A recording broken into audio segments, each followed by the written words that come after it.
अस्सलाम वालेकुम दोस्तों, मैं हूं मौज़म फ़खर। दोस्तों, आज की अहम खबर यह है कि हुकूमत ने सेनेट के इंतखाबात मार्च की जगह फरवरी पे कराने का फ़ैसला किया, यानी कि एक तीर से दो शिकार। अब वो दो शिकार क्यों होंगे और हुकूमत ने कबल अज़ वक्त इलेक्शन कराने का फ़ैसला क्यों किया, इसकी आइन में गुंजाइश मौजूद है या नहीं, और कबल अज़ वक्त इलेक्शन कराने की कोई रवायत है और इसके मुल्की सियासत पर क्या असरात होंगे, इस पर आज हम बात करेंगे। दोस्तों, जैसे आपको मालूम है कि सेनेट एक मुस्तकिल आइनी इदारा है और इसके मेंबरान 6 साल की मुद्दत के लिए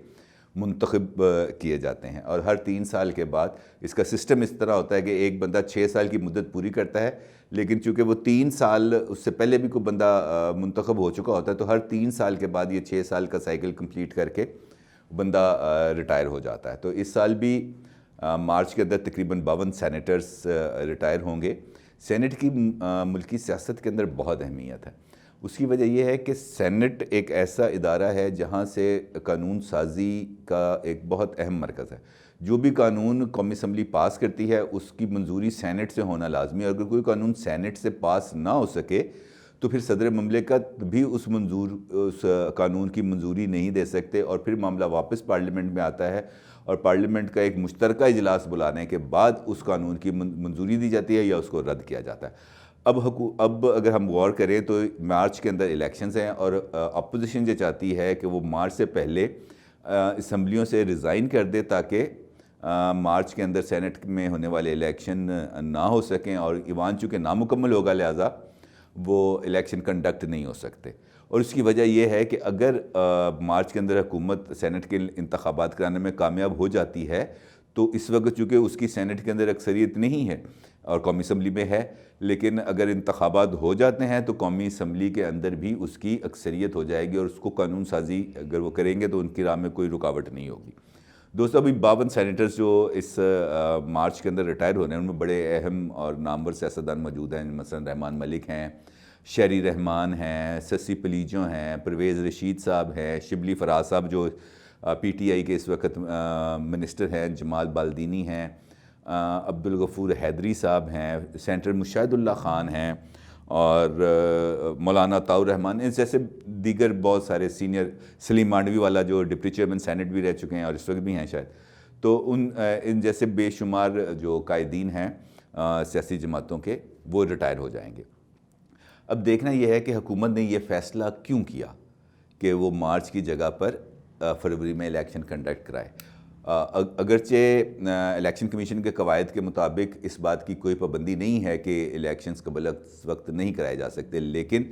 सेनेट चूँकि आइनी इदारा है और इसके मेंबरान एक मुकर्ररा मुद्दत तक इलेक्ट किए जाते हैं और उस मुद्दत की पूरी होने के बाद वो रिटायर हो जाते हैं और लिहाजा जो इलेक्शंस होंगे फरवरी के अंदर अगर वो होते हैं तो जो नौमुंतखब सैनेटर्स हैं वो जब तक उस वक्त तक हल्फ नहीं उठाएंगे जब तक वो सेनेटर जिसने रिटायर होना है वो अपनी मुद्दत पूरी करके रिटायर नहीं हो जाता। लेकिन इसके अंदर भी मसाइल अभी मौजूद हैं क्योंकि इसकी रवायत मौजूद नहीं है और इस पर अभी एक बहस भी जारी है। दूसरा, हुकूमत ने यह कहा है कि तमाम जो सेनेट के इलेक्शन है वो शो ऑफ हैंड्स के ज़रिए होंगे, यानी कि सीक्रेट बैलेट के ज़रिए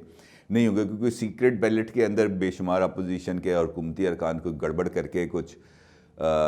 हॉर्स ट्रेडिंग के अमूमन इल्ज़ामात आते रहते हैं तो वो आगे पीछे हो सकते हैं। इसलिए शो ऑफ हैंड्स कराने का हुकूमत ने फ़ैसला किया, लेकिन ये भी मुमकिन नहीं है क्योंकि सेनेट के कवायद के अंदर आइन की में तरमीम करनी पड़ेगी कि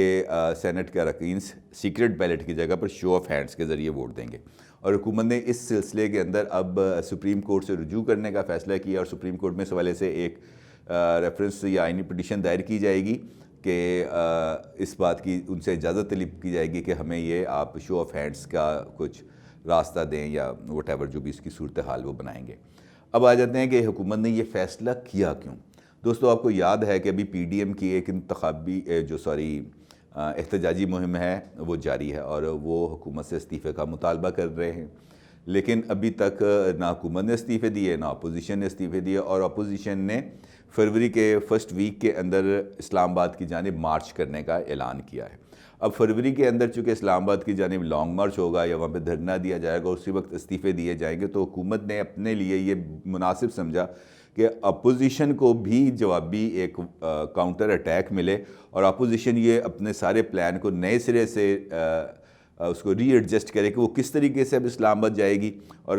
सेनेट के इलेक्शंस को कैसे रोकेगी। अब सेनेट के इलेक्शंस के लिए दो बुनियादी इलेक्टोरल कॉलेज हैं, एक नेशनल असम्बली है, एक प्रोविंशियल असम्बली है। अगर प्रोविंशियल असम्बली टूट भी जाती है तब भी सेनेट के इलेक्शंस मुलतवी नहीं हो सकते, क्योंकि जब वो प्रोविंशियल असम्बली बनेगी वो सेनेट का रुकन मुंतखब कर लेंगी। लेकिन अगर कौमी असम्बली तहलील हो जाती है या उसके अंदर अक्सरियत नहीं रहती, अक्सरियत इस्तीफ़े दे देती है, तो सेनेट के इलेक्शंस नहीं हो सकते, क्योंकि कौमी असम्बली का हर मेंबर का सेनेट के अंदर एक वोट मौजूद होता है। तो अब देखने वाली सूरत हाल ये है कि हुकूमत ने ऐसा फ़ैसला क्यों किया। दोस्तों, मेरी नज़र के अंदर हुकूमत का क़ब्ल अज़ वक्त इलेक्शन कराने का जो फ़ैसला है, एक तो वो उसकी जवाबी वार है, लेकिन उससे ज़्यादा ये हुकूमत की हुकूमत पर अपोजिशन की एहतजाजी तहरीक के दबाव का अकास है। क्योंकि अगर हुकूमत पर दबाव ना होता, जैसे वो कह रही हैं, जैसे हुकूमत कह रही है कि हम पर कोई दबाव नहीं है, आप जो फरवरी के अंदर आपने शेख रशीद ने कहा कि अगर आपने फरवरी में आना है तो आप अभी आ जाएं, लेकिन ऐसा होता नज़र नहीं आ रहा। और मुझे ये लग रहा है कि हुकूमत की सफ़ों पर इस वक्त अपोजिशन के जो एहतजाजी तहरीक है उसका दबाव मौजूद है, और उस दबाव के तासुर को ज़ायल करने के लिए अब हुकूमत की तरफ से ये एक स्ट्रेटजी प्लान की गई है कि सेनेट के इलेक्शन जल्द करा दें, ताकि अपोजिशन जो है वो दोबारा बैकफुट पे जाए और अपने प्लान को दोबारा वो करे। क्योंकि इस शदीद सर्दी के अंदर, जनवरी के अंदर,